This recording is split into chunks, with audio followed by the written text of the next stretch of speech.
Tanner Mordecai has gone into the transfer portal. We got to talk about it after the bumper. Don't be cornering me. Hold up. Time. You got to help me with that corner shit. What's up, kidfolk? It's RJ Young. I am not on a step mill. Consider hitting the like and subscribe button because I upload a video every single day. It's always college football related, sports related. We have a good time. Today, I want to talk about Oklahoma quarterback Tanner Mordecai going into the transfer portal. Mordecai was, to start the season, number 2 on the depth chart behind Spencer Rattler. And at the beginning of the season, Lincoln Riley lamented not being able to get Tanner Mordecai more reps and more opportunities to try to win the job because he believed that he had the capacity to do that.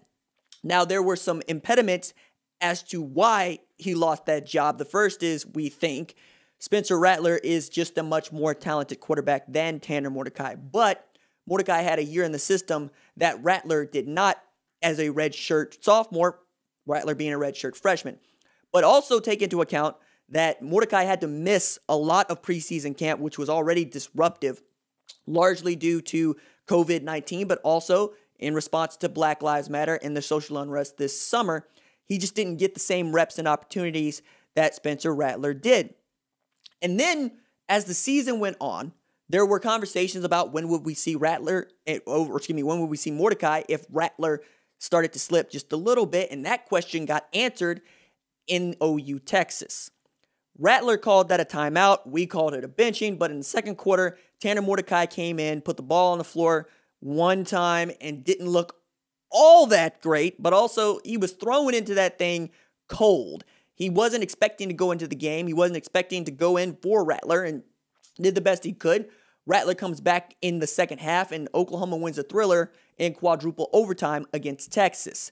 It's pretty much the last time we saw Tanner Mordecai in earnest. We saw some Chandler Morris, right? And when we saw Chandler Morris get a package in the goal line set against Iowa State in the Big 12 championship, I was overjoyed by that because Chandler Morris gets an opportunity to show his wheels, something he got to display against Kansas earlier this season with his father in the stadium to watch him play, which I got to believe is still remarkable, even if you are an offensive coordinator at Auburn and a former head coach at both Southern Methodist and Arkansas. But it also might have been the last straw for Tanner Mordecai.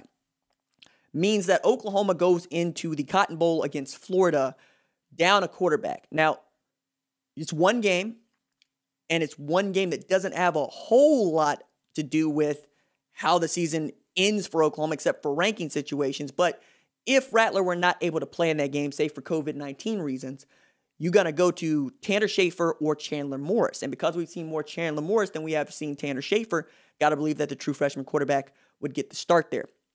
But this is as we thought it would go for Tanner Mordecai from the moment that Caleb Williams committed to play at Oklahoma. Quite literally, when Brock Vandagriff committed to play at Oklahoma, even preceding that. But Caleb Williams has since signed his national letter of intent, and he's going to be enrolled, if not on campus because it's a pandemic, at Oklahoma in January, right?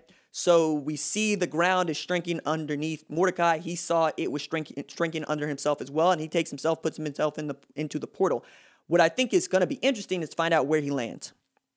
Where can he go that would help a team, right? Because I can think of a few places that need a quarterback. Kentucky always comes to my mind because Kentucky always has a stout defense, and they just need a dynamic signal caller. They need someone that can elevate their offensive play. It just hadn't been what it needs to be for Kentucky to get over the hump and compete with the likes of Florida, Georgia, and the like. Meanwhile, Missouri seems to have figured it out right away with Connor Bazelak. What I think is interesting about Kentucky in that situation and why I think Mordecai would be a good fit there is we forget Mark Stoops was a secondary coach at the University of Miami, the same University of Miami that gave us Antrell Roll, Sean Taylor. And he got to see his players go up against the likes of Ken Dorsey and Brock Berlin, which, we have mixed feelings about, I'm sure.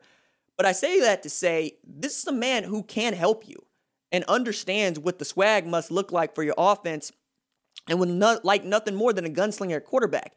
And that's what Mordecai is. To watch him play at Waco Midway was to watch him put a team on his back and take them all the way to a 6A state championship game.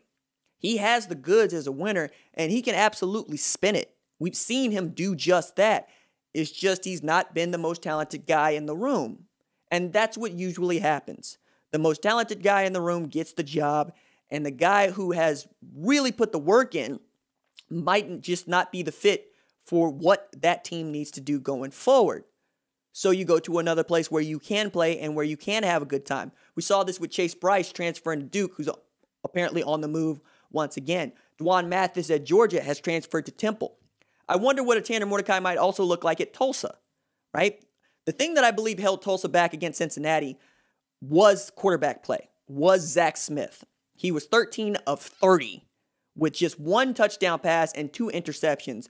And those interceptions were bad, man. And it was really that simple going into that game. Talking with folks that are close to the program, I asked, what needs to happen? We need good Zach Smith to show up. We need the guy that beat Oklahoma at Baylor in 2017 to show up. It was never there. But I think with the understanding that Tanner Mordecai is raised in the backyard of Baylor when it was good, and what Philip Montgomery meant to that offense, who is the head coach now at Tulsa, he should get a really hard look. And it's a move that I would sincerely consider making if I was the University of Tulsa and I had aspirations of getting back to the conference championship once again, because they can, right? They are that good. Jackson Player on that defensive line is that good. They had a semifinalist in Allie Green for the Paycom Jim Thorpe Award, right? You saw what JJ was able to do at safety. You've seen what Zaven Collins has turned into, if not the Butkus Award winner, the Bednarik Award winner, and perhaps the Nagurski Award winner. Mike Rose might actually have something to say about that, but I don't think that there are 2 better defensive players in the country than those 2 linebackers. All of this is going to factor in for Tanner Mordecai, whose services I think are going to be in need. It's just about which one of these Power 5 programs is willing to take a risk on him. And it might even be Baylor, right? To see that we didn't see Jacob Zeno until late in the season, the last game that Baylor played, tells you a lot about what Larry Fedora and Dave Aranda think about their quarterback position without one Charlie Brewer. So there's a lot to unpack here, but I think this is the best decision for Tanner Mordecai. I'm glad that he was confident in making it, and I'm excited to see where he goes and what he can do in 2021. All right, that's it for me. Doses.